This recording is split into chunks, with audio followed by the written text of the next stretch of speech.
हम देख रहे थे कि इवेट कितना हो गया एम जी कौन लगाया, बोले अर्थ, मास इंटू एसी रिलेशन, इसके बारे में बताया आपको। तो वास्तव में बड़ी तो इधर चलेगा ना, तो हम लोग क्या कर रहे हैं कि इधर मान लेते हैं एक्स एक्सिस और इधर मान लेते हैं हम वाई एक्सिस। चूंकि कौन तो थीटा है, ये कौन कितना है थीटा, तो ई थीटा तो ई भी थीटा, याद रहे थीटा तो ई भी थीटा। लेकिन याद नहीं करना मतलब हम एक बार करके दिखा भी रहे हैं, और ऐसा बहुत बार काम आएगा फिजिक्स में, हम बार बार ही करके दिखाएंगे थीटा तो थीटा, एक बार समझिए पहले। यहां से एक लाइन खींचे ऐसी, तो अब देखिए ई जो लाइन है और ई जो लाइन है क्या है, बोले पैरेलल है, और ई जो लाइन है और ई जो लाइन है भी क्या है, पैरेलल है। तो चूंकि ई वाला यहां बना रहा है थीटा, तो ई भी यहां कितना बनाएगा, बोले थीटा,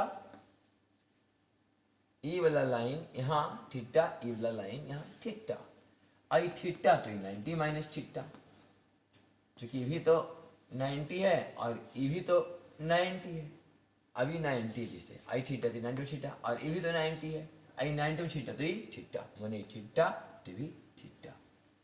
अब एक्सिस तो इसको माना गया था एक्स और वाई, तो ना एक्स पर है ना वाई पर है, इस एंगल में चला गया तो तोड़ दीजिए, यहाँ लिखिए एम जी कॉस थीटा और यहाँ लिख दीजिए एम जी साइन थीटा। तो वास्तव में एम जी कॉस क्या कर रहा है, एम साइन थीटा क्या कर रहा है, इससे कोई भी लेना देना नहीं भाई।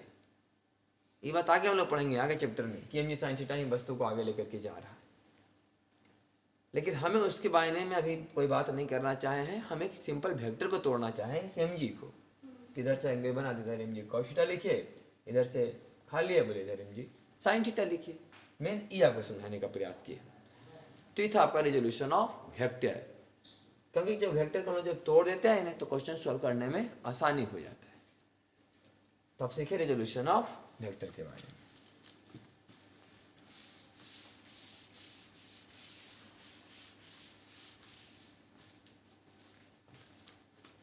अब हम लोग वास्तव में बात करेंगे addition and subtraction of vector, vector का जोड़ और घटाव, वेक्टर का जोड़ और घटाव। और ये जो हम मेथड आपको सिखाने जा रहे हैं इसको बोलते हैं ग्राफिकल मेथड बोलते हैं इसको वास्तव में हम क्या बोलते हैं, ग्राफिकल मेथड। माने हम जो काम करने जा रहे हैं वो ग्राफ पर संभव है, मैथमेटिकली कुछ नहीं करने जा रहे हैं, सब ग्राफ पर करने जा रहे हैं। ग्राफिकल मेथड, ऐसे हम लोग कोई ग्राफ पर कुछ करने जा नहीं रहे, बोर्ड थोड़े ग्राफ है, एक मतलब समझिए कि एक अंदाज से हम लोग करेंगे, लेकिन ग्राफ पर एक्यूरेट नहीं आना। हम कभी क्लास में ग्राफ का यूज करने जा रहे हैं कि हाँ कैसे क्या बनाना है, कैसे खींचना है, नहीं, एक रफ डायग्राम करने जा रहे हैं, बस सिंपल समझिए। ऐसा नहीं कि इसका बहुत कुछ ज़्यादा उपयोग होगा, जो कुछ इसे समझ में आया कंसेप्ट उतना ही से हम लोग आगे बढ़ते चले जाए। तो ग्राफिकल मेथड में हम सीखेंगे addition and subtraction of vector. देखिए क्या है एडिशन सब्सट्रैक्शन वेक्टर। मान लीजिए कि वेक्टर ए है और ये कोई वेक्टर बी है, आपसे बोला गया कि a प्लस बी खींचिए, तो a पहले खींचिए, a खींचिए, a जहां लास्ट हो वहां से कौन शुरू कीजिए, बोले b। ये मेरा कोशिश है कि जैसे है b यहां वैसे ही b यहां हो। एक्यूरेट तो कर नहीं सकते क्योंकि एक ग्राफ तो है नहीं, एक रफ डायग्राम कि b तो ये b है। जैसे कैसे बोलते थे आपको कि 3i प्लस 4j, तो 3i जहाँ खत्म होता था वहां से आप 4j स्टार्ट कर देते थे, बोले 3i प्लस 4j। वही काम यहाँ कर रहे हैं, और भी a और b, तो बोले a खींचो फिर b खींचो, अब इसको मिला दो, थर्ड से मिला देते हैं। तो यहाँ एक एरो का निशान दिया गया है, इसका नाम हो गया a प्लस बी, इतना वेक्टर का जोड़ a प्लस बी। अब करेंगे मान लिया b प्लस ए, तो पहले आप क्या खींचेंगे, पहले b खींचेंगे आप, ये हो गया आपका b। एकदम जस्ट कोशिश किए कि जैसा ही है वैसा ही खींच पाए, एक्यूरेट नहीं हो पाएगा। अब प्लस ए, मैंने b जहां खत्म हो वहां से कौन शुरू कीजिए, a। ए प्लस बी का मतलब ए पहले खींचे, ए खत्म हो तो बी शुरू कीजिए। बी प्लस ए का मतलब पहले बी खींचे, बी खत्म हो तो ए शुरू कीजिए और फिर इसको मिलाइए। इसका नाम हुआ बी प्लस ए, बी प्लस ए। जब ऐसा सब लोगों ने ग्राफ पर खींचा, ए प्लस बी भी खींचा, बी प्लस ए भी खींचा, तो पाया कि ए प्लस बी का लंबाई और बी प्लस ए का लंबाई सेम है भाई। इसका भी मैग्नीट्यूड इसका मैग्नीट्यूड सेम ही है और दोनों पैरेलल भी हैं, माने दोनों का डायरेक्शन भी सेम है। तो हम लोग को याद आया इक्वल वेक्टर का, कि पहले पढ़ चुके हैं लगता है इक्वल वेक्टर, कि जिसका मैग्नीट्यूड डायरेक्शन सेम हो उसे बोलते हैं इक्वल वेक्टर। तो ए प्लस बी और बी प्लस ए दोनों का मैग्नीट्यूड तो सेम ही निकला ग्राफ पर जब स्केल से मेजर किया गया, और डायरेक्शन तो सेम है बोल रहे हैं कि पैरेलल है। तो हम लोग कह सकते हैं कि A plus B is equals to B plus A plus B is equal to B plus A. दोनों equal vector, A plus B करो चाहे बी प्लस ए करो, सेम मैग्नीट्यूड आएगा, सेम डायरेक्शन है। तो समझिए कि आप हम लोग पढ़ रहे थे एडिशन ऑफ वेक्टर। अब इसी में देखिए सब्सट्रैक्शन ऑफ वेक्टर क्या है, कुछ ज्यादा करना नहीं, सब्सट्रैक्शन भी एक तरह का एडिशन ही है। जिसे ए और बी वेक्टर ठीक है दिया हुआ है, आपको बोला गया ए माइनस बी करो, हम बोलते हैं ए माइनस बी मत करो, ए प्लस माइनस बी करो। क्या हुआ, सब्सट्रैक्शन को बना देना एडिशन। ए में किसको जोड़ो, माइनस बी को। माइनस बी समझ आता है ना अपोजिट वेक्टर, कि अगर ये बी है तो ऐसे समझें तो क्या होगा, बोले माइनस बी। आधे नहीं, इधर आई इधर माइनस आई, और ऊपर जे बोले नीचे माइनस जे, ऐसे ही समझिए। इधर बी बोले इधर माइनस बी, लेकिन यहाँ लिखना नहीं, समझना है। अच्छा ये ए तो ये बोले माइनस है, ये वेक्टर क्या करेगा, बोले माइनस है। तो हम लोग क्या करने जा रहे हैं, ए में जोड़ने जा रहे हैं माइनस बी को। तो पहले कौन खींचेंगे, बोले ए कौन है, बोले ऊपर वाला ए, तो माइनस से खींचे ना भी, ऊपर वाला ए है तो ए खींचो, ये हो गया ए। ए में किसको जोड़ना, बोले माइनस बी को। तो बी को नहीं शुरू कराना है, माइनस बी को शुरू कराना है, मतलब यहां से शुरू होगा ऐसे, ई हुआ माइनस बी। ऐसा नहीं कैसे खींच दो ऐसे कर दो हो गया माइनस बी, ई ने माइनस बी। माइनस बी का स्टार्टिंग पॉइंट कहाँ है, यहाँ है। टेल को बोलते हैं स्टार्टिंग पॉइंट, हेड को बोलते हैं फाइनल पॉइंट। तो टेल रखाएगा ना, टेल ना यहाँ रखाएगा। ए जहाँ खत्म हुआ वहां से माइनस बी शुरू होगा, शुरू का मतलब टेल रखाएगा, टेल से शुरू होता है, ऐसे नहीं करना है। तो ई जो हो गया ए आई हो गया माइनस बी, समझो कि ई हो गया हम लोग का ए माइनस बी।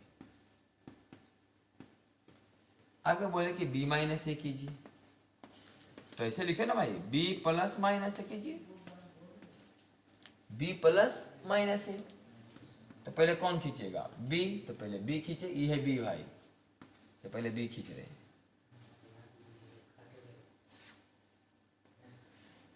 खींच रहे हैं पहले बी, ये हो गया बी। आप ये जो खींचे, आपको क्या खींचे, बोले बी खींचे। अब बी में किसको जोड़िएगा, बोले माइनस ए। माइनस ए कौन है, बोले नीचे वाला, तो ये है ना शुरुआत, तो यहां से शुरुआत होगा, ये हो गया आपका माइनस है। तो ये जो वेक्टर आप मिलाए ऐसे, ये जो वेक्टर आप मिला रहे हैं, ये हुआ बी, ये हुआ माइनस है, ये हो गया बी माइनस है। जब ये सब खींच लिया गया ग्राफ पर, तब किसी ने गौर से देखा कि ए माइनस बी का लंबाई और बी माइनस ए का लंबाई मेजर किया तो सेम ही आ रहा है। लेकिन क्या डायरेक्शन सेम आ रहा है, बोले नहीं, ये नीचे है और ये ऊपर है, ये माइनस जे जे, इसका मतलब इसको बोला जाएगा अपोजिट वेक्टर, जिसका मैग्नीट्यूड सेम हो और डायरेक्शन अपोजिट हो। तो हम लोग कह सकते हैं कि ए माइनस बी और बी माइनस ए इक्वल नहीं है, इक्वल वेक्टर नहीं है, क्या है, अपोजिट है। तो यहाँ क्या लगाना पड़ेगा, माइनस। अपोजिट वेक्टर में क्या लगता है, माइनस लगता है। तो A minus B is equal to minus B minus A. बोले आई, बोले माइनस आई, तो समझ जाते हैं ना कि इसका अपोजिट है। तो कोई वेक्टर अगर इससे अपोजिट, उसमें क्या लगता है, माइनस का मतलब समझते हैं उसके अपोजिट है। कहने का मतलब बी माइनस ए का अपोजिट कौन है, बोले ए माइनस बी। बी माइनस ए का अपोजिट कौन है, ए माइनस बी, लेकिन दोनों का मैग्नीट्यूड सेम होगा। तो इस तरह से होता है addition and subtraction of vector. ये वास्तव में एडिशन और सब्सट्रैक्शन अलग अलग नहीं, सब्सट्रैक्शन में एक तरह का एडिशन ही है। खाली सब्सट्रैक्शन में क्या होता है, डायरेक्शन को चेंज करके जोड़ना होता है। तो हो गया डिस्टेंस, डिस्टेंस वाली बात। इस पर हम थोड़ा सा एक क्वेश्चन करा देते हैं, छोटा सा क्वेश्चन। जैसे कि कोई बोले कि मान लीजिए ये वेक्टर ए है, इसका लंबाई 4 है, ये वेक्टर बी है, इसका लंबाई 3 है, ये वेक्टर सी है, इसका लंबाई 2 है, और ये वेक्टर डी है, इसका लंबाई 1 है। आपको आपसे सवाल पूछे कि आप कीजिए तो जरा ऐसा डायग्राम खींचिए, A plus B plus C plus D. तो क्या करेंगे, पहले ए खींचेंगे। आप पढ़ना यहाँ है, देखना यहाँ है, खींचना यहाँ है। पहले ए खींचेंगे, ए जहाँ खत्म हो वहां से बी शुरू होगा, बोले बी खींच लेंगे पहले। फिर 3 एक अंदाज से कि 4 से थोड़ा छोटा हो 3, रफ आइडिया। और फिर बी के बाद बोले सी खींच दिए 2, और सी खत्म हो तो डी, बोले डी खींच दिए 1, खींच दिए। अब ये आंसर हो गया, ये हो गया A plus B plus C plus D. दूसरा अगर मैं बोले कि A minus B minus C और प्लस डी खींचो,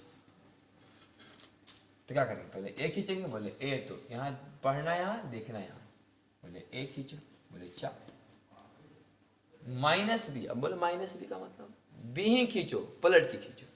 बी कहाँ है, ऊपर, खींचो कहाँ, नीचे। हो गया माइनस बी। माइनस बी का मतलब क्या, प्लस माइनस बी।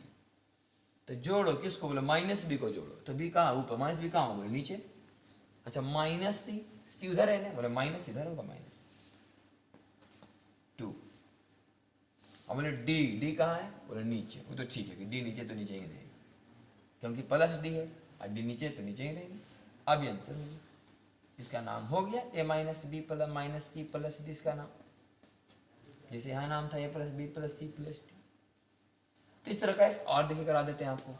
इसे वहां लिखा हुआ है कि A minus C plus B plus D. इसको लिख के देखिए, ए तो पहले ए खींचेंगे 4, बोले माइनस सी, सीधा है ना जी, और माइनस सी पलट के आइए 2, हो गया माइनस सी। गए कितना थे 4, लौटे कितना 2, माइनस सी, सीधा था माइनस सी। फिर बी, तो जहां खत्म हुआ से बी शुरू कीजिए, बोले कितना, बोले 3, हो गया बी। अभी के बाद डी कहाँ, एक नीचे आइए, यहाँ से एक नीचे आइए हल्का, यहाँ मान लिया एक आया, तो ये पॉइंट हुआ फाइनल, तो यहाँ से यहाँ मिला दीजिए। इसका नाम हो गया A minus C plus B plus D. तो इस तरीका से आप और सारा खींच सकते हैं। बेसिक क्या समझ में आया आपको, कि अगर प्लस बोले तो जस्ट एकदम जैसा है वैसा ही उस पर रखते जाना है, और माइनस बोल दे तो बोले पलट देना उसको। ये हो गया addition and subtraction of vector. वास्तव में ग्राफिकल मेथड होते हैं। हम इसलिए आसानी, मतलब क्वेश्चन ऐसे कोई जरूरी नहीं था कि एक्सिस पर ही होना चाहिए था। एक क्वेश्चन ऐसे अलग वेराइटी का हो सकता था कि वेक्टर ए ऐसे है, बोले बी ऐसे है, बोले सी ऐसे है, तो बोले डी ऐसे है, ऐसे हो सकता था कि बोलो ए जोड़ बी जोड़ सी जोड़ डी कितना हो, कैसे खिंचाएगा, बोले ए बोले बी बोले सी बोले डी, ऐसे मिलाते हो गया A plus B plus C plus D. ऐसे भी खींच सकते हैं, लेकिन ये सब क्या ग्राफिकल मेथड है। आप इसको ऐसे खींच करके आप इसका लंबाई मैथमेटिकल नहीं निकाल सकते, आप उसका मेजरमेंट करना पड़ेगा स्केल से, इसे बोलते हैं ग्राफिकल मेथड। खैर इस तरह का मेथड से हम लोग क्वेश्चन सॉल्व नहीं करते हैं। हम लोग क्वेश्चन सॉल्व करने के लिए क्या करेंगे, ऐसा सवाल है, इसमें तो कोई दिक्कत ही नहीं है, तो आई माइनस जे, तो कुछ आई आएगा कुछ जे आएगा, जो पीछे से रटते आ रहे हम लोग कि अगर कोई वेक्टर आई में लिखा हुआ कुछ जे में लिखा हुआ, आई वाले गुणांक का स्क्वायर जे वाले गुणांक के स्क्वायर का रूट ओवर। बोले ऐसे में कैसे सोल्व कीजिएगा, तो बोले ऐसे में क्या दिक्कत है भाई, ऐसे में कोई दिक्कत नहीं है, ये तो आई सही है, ये माइनस जे भी सही है, इसमें तो कोई दिक्कत है, दिक्कत इसमें तो तोड़ा जाएगा। ये कुछ एंगल दिया रहेगा सवाल में तो तोड़ लेंगे, कॉस थीटा साइन थीटा किधर आई किधर जे, यहाँ भी कुछ एंगल दिया हुआ रहेगा तो तोड़ लेंगे इसको भी आई और जे में। फिर क्या, जब आई और जे में सब टूटी गया तो आई वाला अलग जोड़ लेंगे, जे वाला अलग जोड़ लेंगे, फिर जो प्रोसेस है करेंगे। तो ये बस एक तरीका बताया गया ग्राफिकल मेथड। इससे हम लोग कोई क्वेश्चन सॉल्व थोड़ा नहीं करने वाले, हम लोग तो क्वेश्चन सॉल्व करेंगे वेक्टर को तोड़ करके ही, और सही सलामत आई और माइनस आई जे और माइनस जे रहा तो तोड़ना भी नहीं पड़ेगा। लेकिन वैसा तो बहुत कम मिलेगा, आसान सवाल में ही मिलेंगे। तो वेक्टर जब आगे बढ़ेगा तो वेक्टर किसी एंगल पर भी चलेगा तो कुछ दिक्कत नहीं, एंगल पर चलेगा तो तोड़ देना उसको आई और जे में, जिधर से एंगल बनेगा उधर कॉस थीटा लगा देना है। माना 10 यूनिट का वेक्टर है, 10 लंबाई का वेक्टर है, वेक्टर का मैग्नीट्यूड 10 है, एक तरफ से बना रहा है 60 डिग्री, इधर से 60 डिग्री बना रहा है, उधर 10 cos 60, इधर खाली उधर 10 sin 60, अभी किए पीछे। इस तरह से हम लोग वेक्टर का मैग्नीट्यूड निकाल सकते हैं। तो नेक्स्ट क्लास में हम लोग देखेंगे triangle law of vector addition के बारे में।